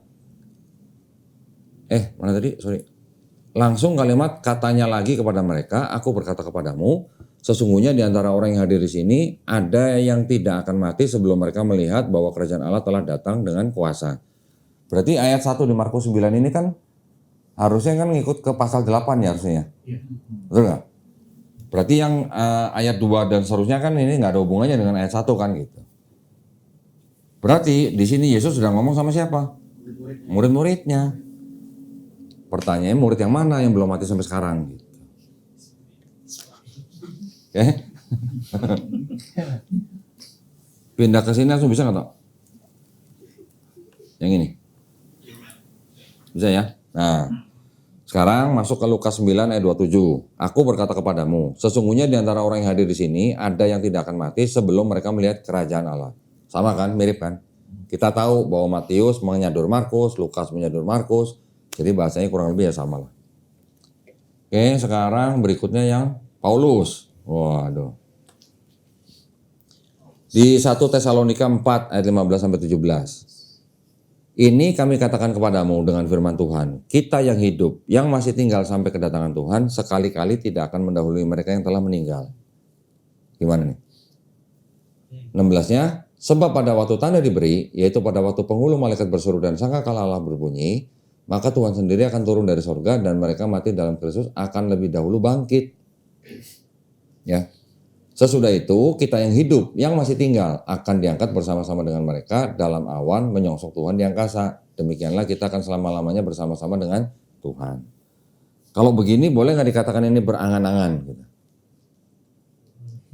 Hah? You know? Karena dia bilang yang hidup tidak akan mendahului yang sudah meninggal. Nanti ketika ada Tuhan turun, mereka akan diangkat bersama-sama. Jadi kalau begini, apakah sudah terjadi? Belum, ya kan? Yang nubuat Yesus tidak terjadi, yang nubuat Paulus juga tidak terjadi. Berarti dua-duanya nubuat yang gagal, berarti kan? Jadi kalau dia ngomong begini, sama seperti tadi yang Yesus, ini konteks dia ngomong tuh jarak waktunya itu nggak lama gitu loh. Mungkin 20 tahun, mungkin 50 tahun, atau mungkin 100 tahun gitu loh. Tidak melebihi sampai sekarang 2000 tahun gitu maksudnya. Ya. Ada yang mau tanya? Silakan.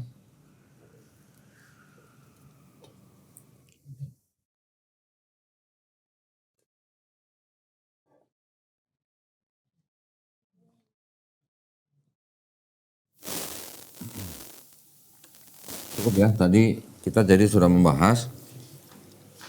Tadi tulisan siapa sih, saya lupa yang pertama. Ini tulisan Rabi Sraga Simons ya.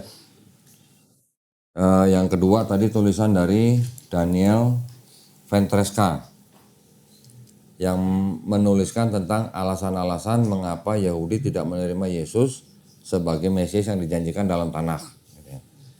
Ini penting kalian pelajarin, penting kalian jadikan argumen, karena pada waktu Kristen berargumen nanti pasti mereka akan membawa tentang Mesias yang dijanjikan itu Yesus gitu.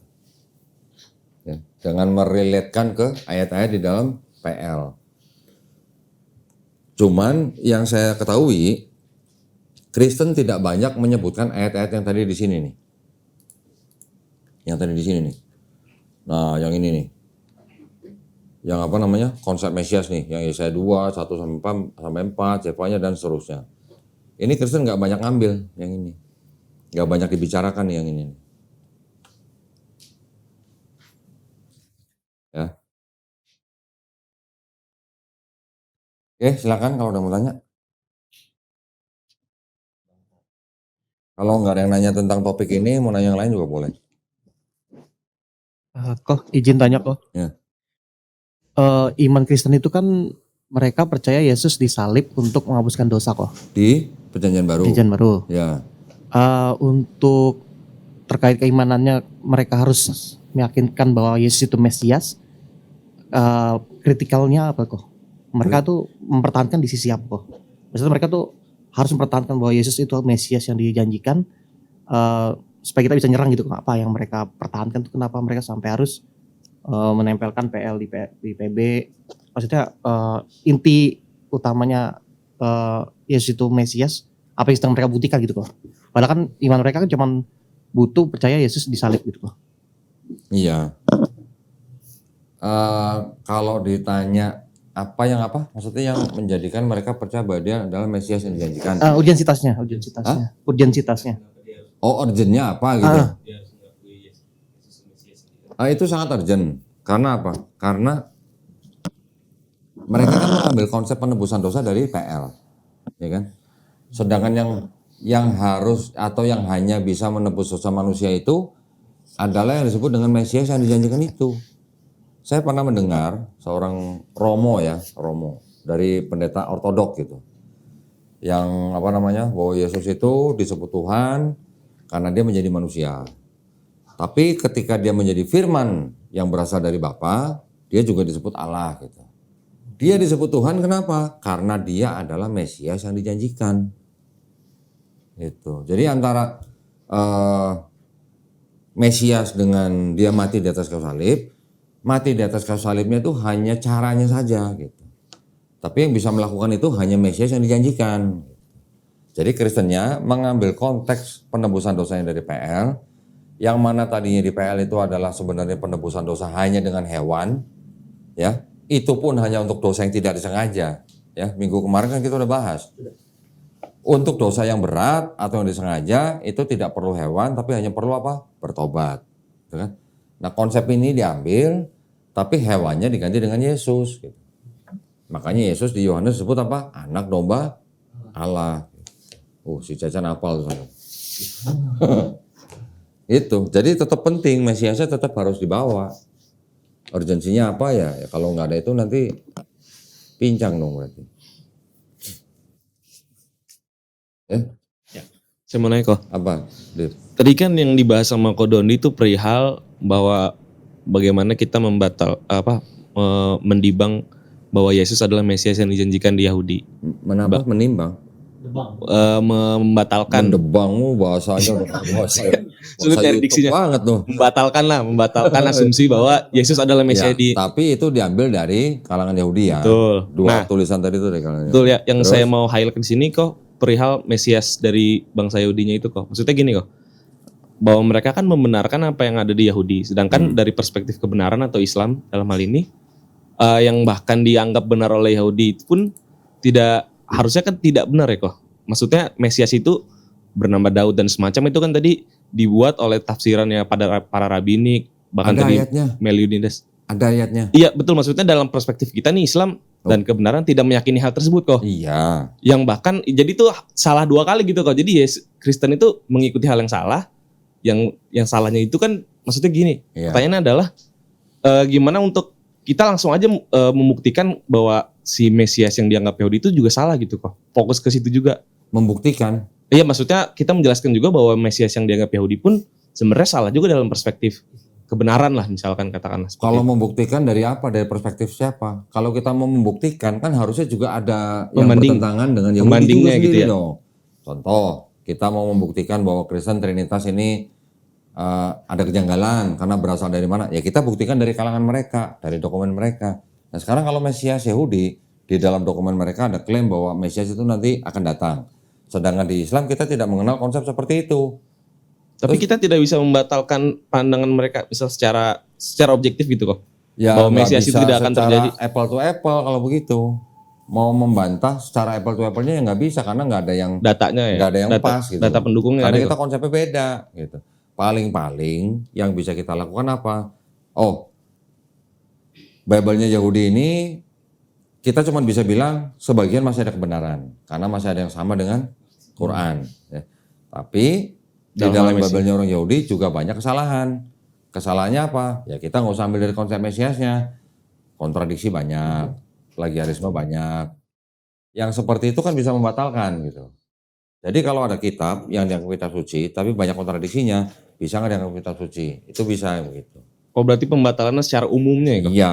Tidak Kalau hanya tidak- masalah konsep Mesiasnya ya nggak bisa, karena kan konsep ini masing-masing dan di dalam kitabnya mereka tidak ada apa namanya, tidak ada yang istilahnya bertentangan dengan konsep Mesias itu gitu.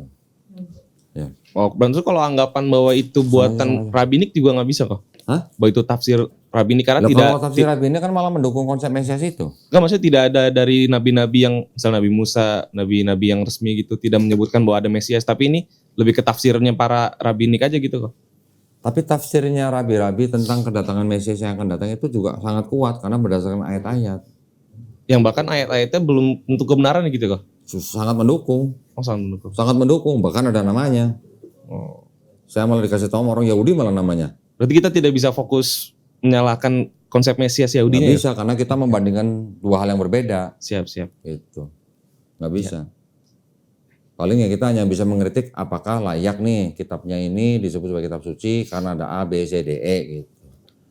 Tapi berarti seakan-akan kita membenarkan dulu Yahudi, konsep Mesias Yahudinya dong? Enggak, bukan kita membenarkan. Kenapa kita harus membenarkan? Maksudnya Kita tidak membenarkan, tapi kan ini kan milik sesuatu yang unik dari mereka. Kita juga punya yang unik nih. Kita kenal Imam Mahdi. Iya, Mesias Ini kita. kan beda konsepnya. Ya kalau konsep beda, sekarang saya punya mobil Mercy, lu punya mobil Avanza misalnya. Terus gue mau nyalain lu mobil bagus, kan nggak bisa juga, mobilnya beda gitu. Siap. Itu maksudnya. Kayak yang kalau kita mau apa namanya kritik, ya keseluruhannya ini. Keseluruhannya nggak cuma Mesiasnya doang, tapi satu kitabnya gitu. Kalau dalam satu kitab ada kesalahan, bagaimana mau dianggap itu sebagai kitab suci? Siap. Itu aja. Ya, masih kok. Ya. Yang baru datang, siapa tahu mau nanya? Anda ditanya apa lagi? Belum diilhami Roh Kudus kok. Oh, dorong. Saya mau nanya kok. Ya, Chen. Tapi saya mau penegasan dulu. Berarti maksudnya tadi tuh maksud kata Diaf tuh ya, bukan berarti kita membenarkan Yahudi ya, tapi ini tuh sebagai tamparan aja karena memang Kristen pakai kitab Yahudi juga. Iya. Gitu. Jadi kita pembandingnya ke situ gitu kan Iya. maksudnya. Iya. Sekarang maksud kita ngomongin ini tuh apa sih gitu kan? Kita kan ingin membuktikan bahwa Kristen selain menggunakan kitab Yahudi, mereka membaca kitabnya Yahudi tapi kan dengan perspektif Kristen. Ya kan? Sedangkan di dalam kitab Yahudi ada konsep Mesias yang belum datang, tapi diaku-aku sama Kristen sudah datang. Nah itu yang nggak cocok gitu loh maksudnya. Jadi bukan berarti kita ngambil kebenaran. Bukan berarti kita ngebenerin, bukan. Yang kalau kita sudah cek ayat-ayat di dalam kitabnya Yahudi, ada yang sama dengan Quran, ya kita boleh membenarkan. Kan kita selalu ngomongnya apa? Di dalam kitab mereka, baik Yahudi, baik Kristen, itu masih ada kebenaran, masih ada. Tapi bercampur dengan kebatilan, itu aja. Saya mau nanya ini kok tentang Mesias tuh kan ya, Mesias. Apakah sejak zaman Yesus hidup itu kan berarti ya usia kenabiannya lah. Kan usia berapa tuh ya kenabiannya? 30 lah ya. 30. Ya 30. Adakah orang-orang yang di situ tuh entah muridnya atau orang-orang itu yang menyembah Yesus tuh Pak? Nggak ada. Nggak ada. Tapi di Al-Qur'an itu ada satu ayat yang Allah itu bertanya kepada Nabi Isa bahwa apakah kau berani mengatakan bahwa engkau dan ibumu Maria. Quran surat Al-Maidah ayat Surat berapa 116. Teman-teman? Oh iya, surat 116. itulah. Nah, jadi situ kan Allah bertanya, berarti kejadian pada saat itu tuh ada berarti orang-orang yang menyembah Yesus pada saat itu? Enggak, salah. Enggak gitu. Gimana tuh? Ketika baca Quran surat Al-Maidah 116, Cecen harus baca ayat-ayat sebelumnya. Percakapan itu sudah terjadi atau belum? Menurut Cecen? Percakapan itu. Percakapan pertanyaan Allah SWT kepada Nabi SAW. Sudah. Yakin? Saya nggak tahu sih. Nah, itu makanya baca ayat-ayat sebelumnya. Oh gitu. Ya, percakapan itu nanti akan terjadi pada hari akhir. Oh, berarti itu Bukan sudah simulasi. terjadi, ya. Itu sudah pasti terjadi karena yang memberitahukan kan Allah Subhanahu wa taala sendiri, tapi terjadinya nanti ketika hari akhir. Ketika orang-orang soleh sudah dikumpulkan. Kalau perlu baca. Oh, kalau itu saya paham karena kan sebelumnya saya pikir wah ini bertentangan dengan sejarah gitu. Oh, kalau itu Enggak. masa depan berarti ya itu. Oh, Iya, itu kayaknya. mantap pencerahan. Ya.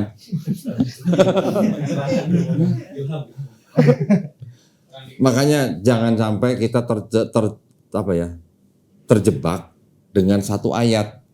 Satu ayat ini kita harus pahami supaya kita tahu konteksnya. Untuk tahu konteks, baca ayat sebelumnya dan baca ayat sesudahnya. Gitu ya. Kok saya mau nanya lagi kok. Kalau perihal Mesias tadi ya lo, atau kalau di Jawa kan ada Satrio Piningit ya kok, atau Ratu Adil.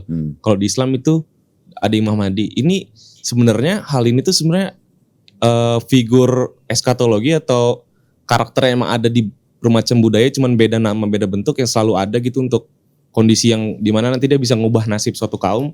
Itu emang sejatinya itu emang natural gitu, sehingga Yahudi pakai konsep Mesias, terus Kristen ngikutin Mesias itu apa? Atau kayak gimana kok sampai ada banyak itu memang versi? seperti general idea gitu ya. Iya, maksudnya Seperti apakah banyak orang-orang dari kelompok atau suku tertentu yang punya ide yang sama gitu ya. betul Tapi terhadap kalau saya melihat Imam Mahdi, sosok Imam Mahdinya ini, itu nggak sama dengan seperti itu. Nggak sama dengan Satrio Piningit gitu. Atau karena dia diramalkan juga kan kok. Iya. Bernama Nabi Muhammad, ayahnya Abdullah dan sebagainya. Iya, tapi kan dia bukan yang istilahnya untuk menjadi pemimpin seluruh umat manusia gitu kan. Iya. Khusus di Islam aja itu kan. Untuk orang kafir kan juga nggak ada urusan gitu. Bukan dia melawan Dajjal Iya, Dajjalnya. seluruh Cuma dunia kan kan gitu. maksudnya kan sosoknya tuh bukan seperti kalau kayak Ratu Adil, Satrio Piningit atau Mesias. Ini kan hanya untuk kelompok-kelompok tertentu nih. Oh, I see. Ya kan? Nah. Jadi kalau Imam Mahdi ini kan omongannya sudah istilahnya ceritanya dan nantinya bagaimana kan ini sudah lebih mengglobal gitu. Ini hanya untuk masalah orang beriman dan orang tidak beriman gitu. Nggak ngelihat suku dan ras lagi. Itu yang saya maksud beda gitu. Berarti itu tidak masuk ke tadi budaya-budaya itu ya? Kalau menurut saya kok enggak kayaknya. Ini lebih besar lagi gitu. Sepertinya begitu. Nggak tahu ya, mungkin kalau ada pendapat lain, mungkin saya salah juga nggak tahu. Ya. Tapi saya ngeliatnya nggak seperti yang orang Jawa pikir ada Satrio Piningit Atau orang Yahudi pikir itu gitu kan ya? cuma buat orang Jawa doang gitu. Betul. Mesias juga buat Yahudi doang ya kok? Iya. Iya. Lah kan akan menjadi raja bangsa Israel, bukan raja seluruh dunia loh. Iya kan? Berarti kalau dalam hal itu bisa membatalkan asumsi Yahudi juga terhadap Mesias ya kok? Apa? Pakai asumsi kebudayaan tadi. Bahwa bisa jadi Mesias itu cuma faktor kebudayaan aja. Adanya di Yahudi. Karena Ya, kan tidak. walau-alam ya. Oh nggak boleh ya? Walau- Nggak boleh langsung. Jangan, kita mendefinisikan ya? jangan lompat pagar ke sono gitu. Iya, Itu kan siap. adalah ranah mereka gitu. Siap.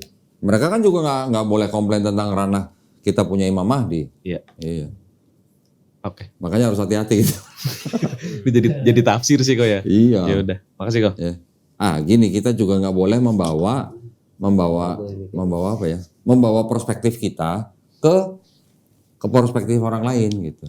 Itu tadi juga buat menjawab pertanyaan Div juga. Bagaimana kita membuktikan konsep Mesias Yahudi itu salah gitu. Pakai perspektif dia gitu. Iya, karena dia punya perspektif sendiri, kita juga punya perspektif sendiri. Kita jangan bawa dan niban gitu. Itu kan perspektif lu, itu kan tafsir. Kalau udah tafsir kan itu urusannya udah masing-masing. Gitu. Oke. Oh, berarti salah satu faktor Mesias datang itu yang dimana Tuhan sudah dikenal di seluruh dunia. Berarti bukan dikenalkan oleh Mesias itu ya? Berarti Mesias Bukan. itu bukan ya? Bukan. Orang-orang sudah mengenal Hasem, baru Mesias datang. Oh. Bukan Mesias datang terus membuat semua orang mengenal Hasem gitu, enggak. Terbalik. Ini yang STD mana nggak ada yang nanya ini? Yang nanya penyusup semua nih. Kasih kayaknya. Wah hari ini kayaknya imbang nih penyusup sama yang STD nih orangnya. Atau mau yang nanya tentang topik lain juga boleh, silakan. Simulasi debat. Ya tak. Mana mic-nya? Bismillah. Jadi ada pertanyaan dari teman kita kok Yang mana? Temen yang mana nanya? di luar. Oh, dari saya gitu, dari temen kita. Jadi mengapa Yudaisme konsisten menolak Yesus selama 2000 tahun? Meskipun dia adalah tokoh Yahudi yang mengajarkan etika Taurat. Sementara kekristenan justru berkembang menjadi agama dominan dunia. Bukankah ini membuktikan kesesatan klaim mesianik Yesus? Atau sebaliknya menunjukkan keteguhan Yahudi dalam memegang kebenaran tauhid? Kalau saya tanya balik gini gimana? Kalau begitu, kira-kira Yesusnya yang difitnah atau bukan?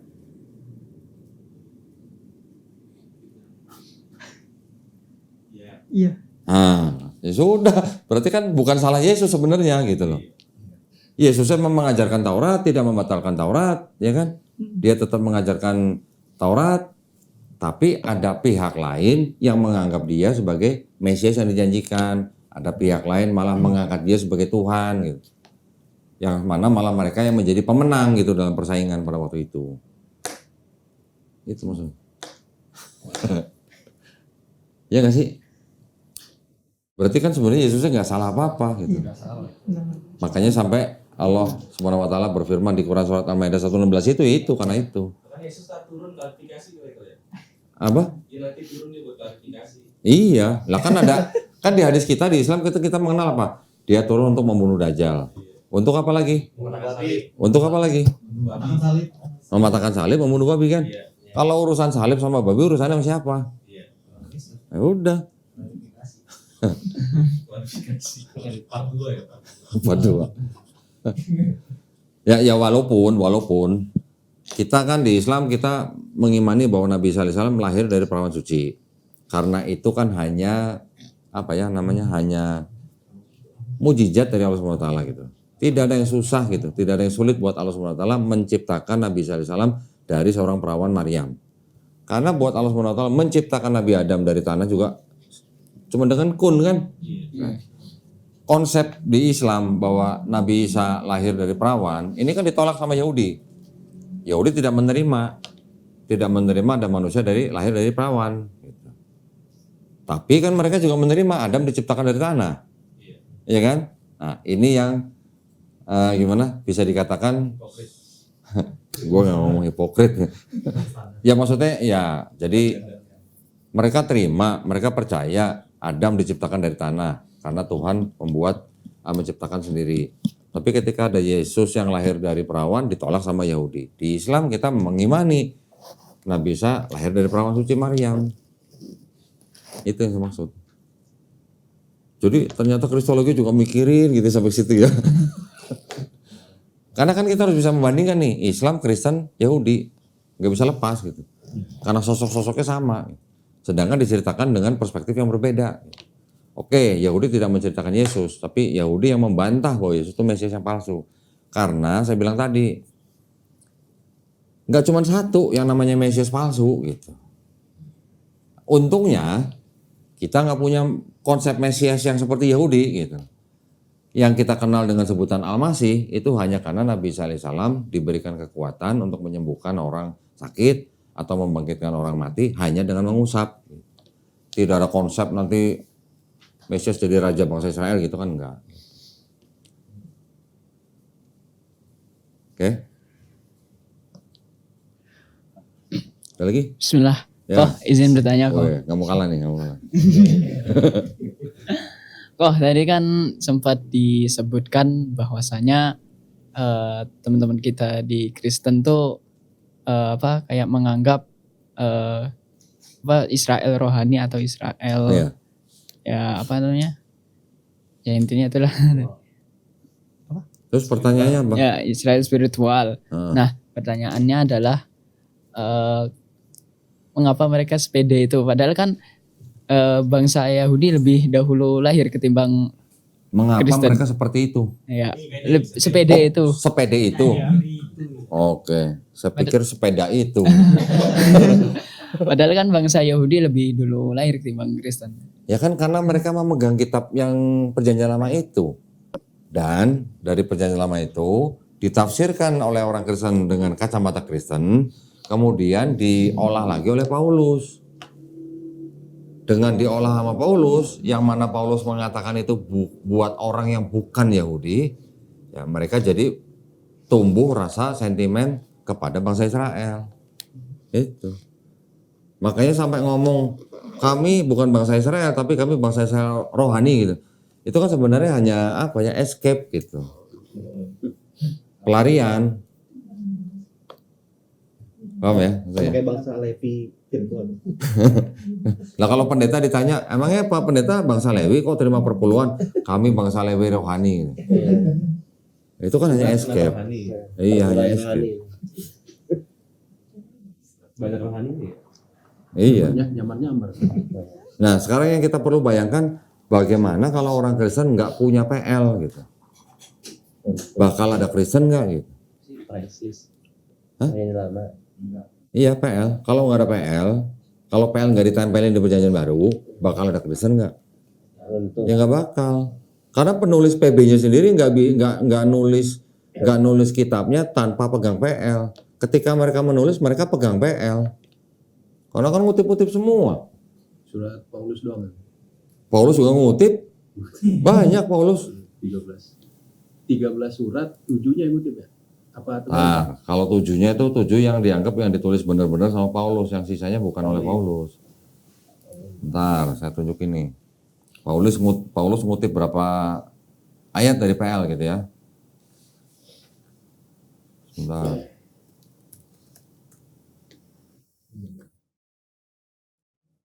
Tolong tampilin toh. Tuh, dari mulai Roma sampai 2 Timotius dah. Ya, Roma, 1-2 Korintus, Galatia, Efesus, Filipi, Kolose, 1-2 Tesalonika, 1-2 Timotius. Ibrani kan dianggap bukan tulisan Paulus lah. Roma aja 75 ayat tuh ngambil dari PL. 1 Korintus 41, 2 Korintus 13, Galatia 16, Efesus 10. Dari Filipi sampai 2 Timotius dikit-dikit lah, 3, 3, 2, 2, 8, 2. Berarti banyak kan Paulus ngambilnya juga. 100 berapa tuh? 115, 130, 45, 155, 160, 170 ayat tuh Paulus ngambil dari dari PL. Terinspirasi oleh PL. Yang paling banyak siapa tuh? Penulis Wahyu, 245 tuh, yang paling bawah tuh.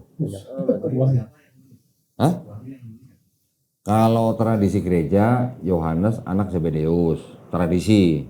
Tapi kalau dari ahli perjanjian baru, dianggap atau diduga yang nulis Yohanes the Elder, yang dipenggal kepalanya oleh Kaisar Romawi tahun 60-an Masehi.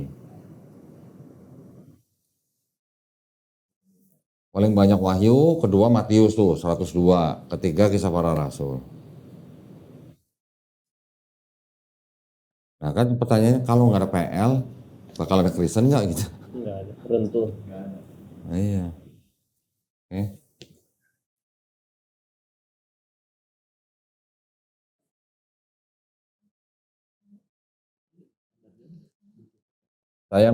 Tadi kan udah saya kasih jumlah ayat itu. Ayatnya apa aja saya udah ada daftarnya, cuman belum saya copy isi ayatnya. Segitu banyak.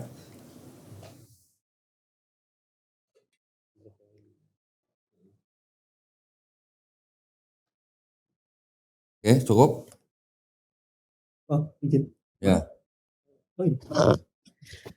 Oh, cara debang yang di luar bahasan boleh? Boleh. Debang ayat 1 Yohanes 5:20 kok. 1 Yohanes 5:20.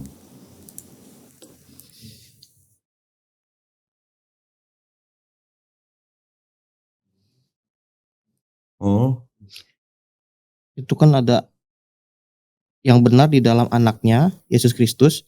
Dia adalah Allah yang benar dan hidup yang kekal. itu kenapa?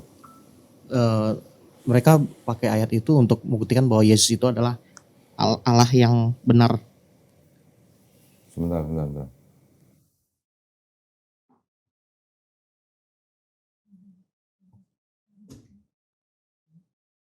Oh, dia di sini Bapa atau Yesus?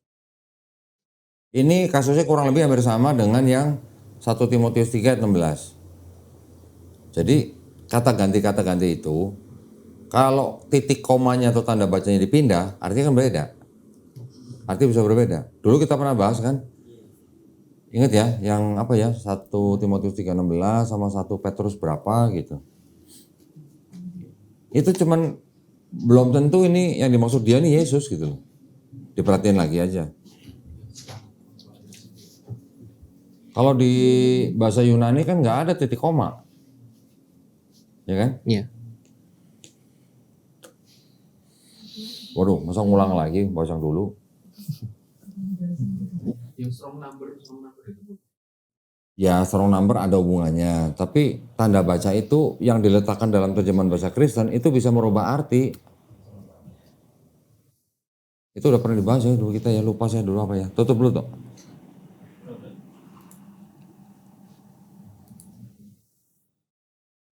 Apa ya namanya ya? Itu panjang lah itu ininya.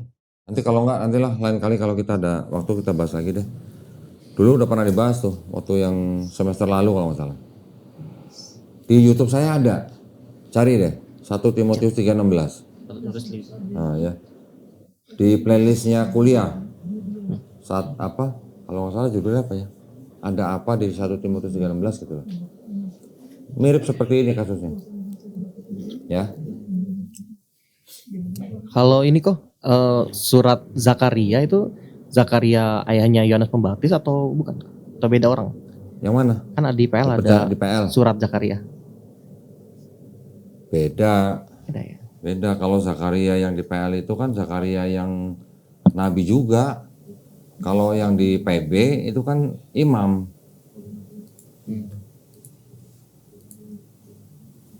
Beda. Tuh, Lukas 1 ayat 5. Ada seorang imam bernama Zakaria dari rombongan Abia. Istrinya juga berasal dari keturunan Harun, namanya Elizabeth. Ya, beda. Cara Zakaria waktu itu menyembunyikan Yohanes Pembaptis di zaman Herodes itu bagaimana Pak? Kan Nggak ditulis. Yohanes Pembaptis Nggak ditulis. Nggak ditulis, nanti kalau saya jawab, soalnya saya ngarang. Jangan nanya yang nggak ditulis. Ya. Yohanes Pembaptis sama 6 bulan. Yesus. 6 bulan ya. Kok setahun dari mana? 6 bulan. Nah, kalau itu tertulis. Gimana ya? Sebentar.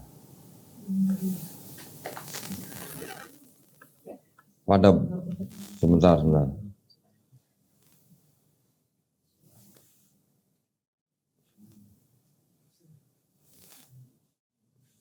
Di Lukas 1:26 kalau nggak salah.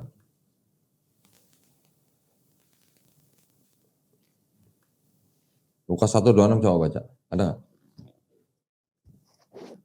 Dalam bulan yang ke-6 Allah menyuruh malaikat Gabriel pergi ke sebuah kota di Galilea bernama Nazaret.